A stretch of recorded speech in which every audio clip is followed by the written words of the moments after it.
Pasta is an incredible invention. Not only it's super convenient, it's also very quick. How long does it take to cook some pasta? If you feel like pasta, all you need to do is go to your shop, buy a packet, get back home and cook it. Super easy, super convenient. All in all, it will take you about roughly 30 minutes to cook some pasta from the moment you had the idea that you want some, right? But how did they make pasta before supermarkets rolled in? All those Italian grandmas didn't work in an ancient pasta factory, right? Recently, it had occurred to me that I have never, ever made fresh pasta. What's more, I've never even tasted it before. So I bought this cheap little pasta machine and got started. First thing I needed to know was how to make the dough. And although that was only the beginning of my journey, it was problematic. A lot. The leading experts in the fresh pasta making department don't really agree on the recipe. You see, some people give you an advice that this amount of dry ingredients should be used with that amount of wet ingredients. Other people add water, olive oil, salt, or other ingredients in their dough. Some even speculate about the type of flour and whatnot. But I have to admit, the hands down worst advice I've been given is to go by the feel. The people that told me to do this were making pasta for some time now, presumably, so I understand that they eyeball their ingredients. But I'm a beginner. This is my first time. And so I made some observation and came up with my own recipe. Luckily for me, the technique is always the same, so I didn't have to reinvent the wheel completely. Now that I knew what to do, I got started. I'm putting 400 grams all-purpose flour to a measuring cup. If I had a scale, I would have preferred to use it to get precise measurements. Then I'm dumping all this flour on the workbench. I need to form a little hole in the middle, that's where the wet ingredients will go. So, the recipe I made up calls for 1 egg for every 100 grams of flour. Since I have 400 grams on the table, I need 4 eggs. Sweet and simple. When my eggs are in, I'm also adding a glug of olive oil and some salt. Don't be afraid to be generous with the salt. Then I'm taking a fork and beating the eggs together. In an ideal scenario, the liquid in the middle won't spill over the edges. I'm continuing to move my fork and add more flour to the middle. I need to get to a point where the fork doesn't work anymore. Around this point I think to myself, it's going really well considering it's my first time. Then, of course, tragedy strikes.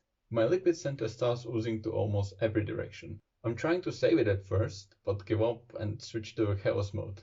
When I have most of it under control, I clean the fork and get my hands dirty. And for some reason, I decided to only use my left hand, even though my right one is already dirty.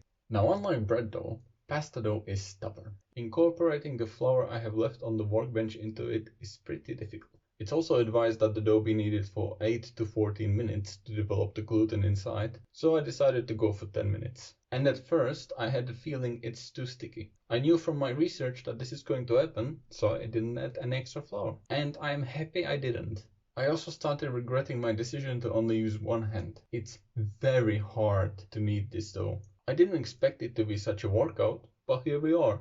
When 10 minutes were up, I was a little happy. I like kneading dough, but this is tough as nails. Now, I need to tightly wrap the dough in foil and let it sit in room temperature for 30 minutes. Since this is the first ever time I'm using my pasta machine, the manufacturer was adamant about what I need to do. They want me to run a bit of dough through all the possible variations and then discard it. Okay, I guess that's important so I don't poison somebody. I cut the dough into 3 pieces. One that I eyeball to be 100 grams for the cleaning, and 2 roughly 150 grams pieces for 2 portions of spaghetti.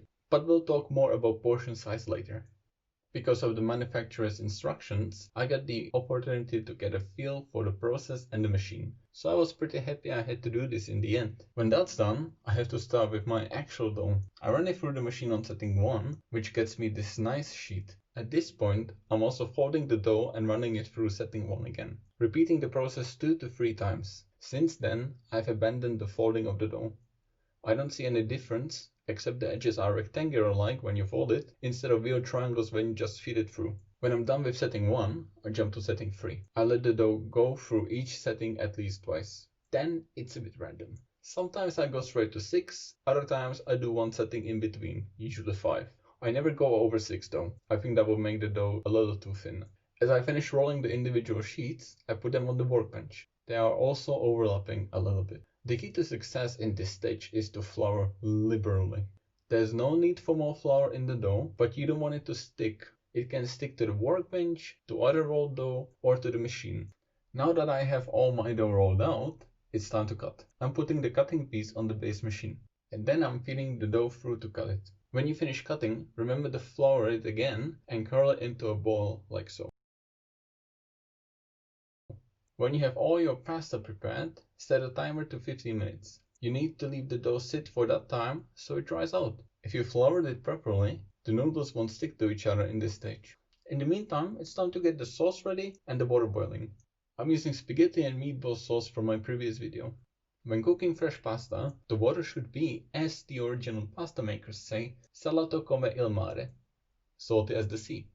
But don't take my word for it. Just for the purposes of this video, I did some shallow digging. A retired food historian I found on the internet claims that this depends on where your local Italian is from. Hey, that's my name! There were some great points and some other points, so if you want to have a look through and learn something new about how salato come il mare to make your water, the link to this webpage is in the description. But I agree with our historian's approach. And just as a side note, retired food historian is a ridiculous profession. Sometimes my pasta water is as salty as the Baltic Sea, and other times it more resembles the Dead Sea. In a nutshell, salt your pasta water liberally. My pasta was almost dry, so I had to put some aluminium foil over my pan to heat the sauce up quicker. And then it was time to put the pasta in. I knew that I had to stir and that it will cook very quickly. The problem I encountered here was that the texture of fresh pasta is completely different to the stuff we all get from shops. And because I've never had it before, I was very confused about when I should call it. I tasted it, I did some other experimentation and concluded that the pasta is done. I didn't throw the pasta against the wall. I know better than that. When it's done, I need to transfer the pasta from the water to the pan, so I can mix it up with the sauce and call it a day. Any starchy water I transport is a plus, because it will help to combine the pasta with the sauce. It's hard to mix it in, so I start toasting it. This made a lot of mess, but it worked like a charm. And again, I'm not good at presenting the food. I try my best, it still doesn't look great though, but it tasted amazing. Alright, now that I've shown you what I did, let's talk portion size. When you buy supermarket spaghetti, you get 500 grams in a package. I generally divide that into 4 portions, so that's 125 grams per portion. I thought that it was 150 grams per portion at first. When I did fresh pasta again, I discovered that 150 grams per person is an enormous amount. So I downscaled it to 100 grams per portion. And I think that's absolutely the perfect amount. It also eases up the dough making part. For every person, you need 100 grams of flour and 1 egg. And let's talk about flour briefly. Most people will tell you to use 00 flour. As far as I understand it, the 00 type is more finely processed. Some more reasonable people tell you to use all-purpose if you want to. Other people demand you use 00. Do whatever you want, okay? All-purpose works absolutely fine. I haven't tried it with 00, and I probably won't, but if I do, I'll let you know about the difference. Next up, when you finish cooking store-bought pasta, you usually dunk it all into a drying bowl. Don't do this with fresh pasta. Remember, the pasta needs to be floured almost constantly, and that flour doesn't just disappear. The flour from the pasta sits nice and pretty on the bottom of the pot you're using to cook the pasta. If you took all the water on top of your nice pasta, it will look like you brought a piece of that salty as the sea beach with you home. Remember when I told you to flour liberally or the dough sticks? Couple days after I recorded this footage, I made pasta again. That was my 3rd attempt. I wrote the sheets with some minor setbacks, but it was pretty okay. Then I got to the stage when I needed to cut the dough, and as I was feeding the last sheet through the machine, it started clogging. About a quarter of the overall amount of the dough, so about 50 grams of the dough, got stuck in the cutter. I thought that the best thing I can do is to wait for it to dry out, so I could just pry it out. Not a good idea. I was left with no other option than to crack the cutting piece open. The dough was somewhat dry, but what's worse, there was pet mold growing on it. Not a good sight.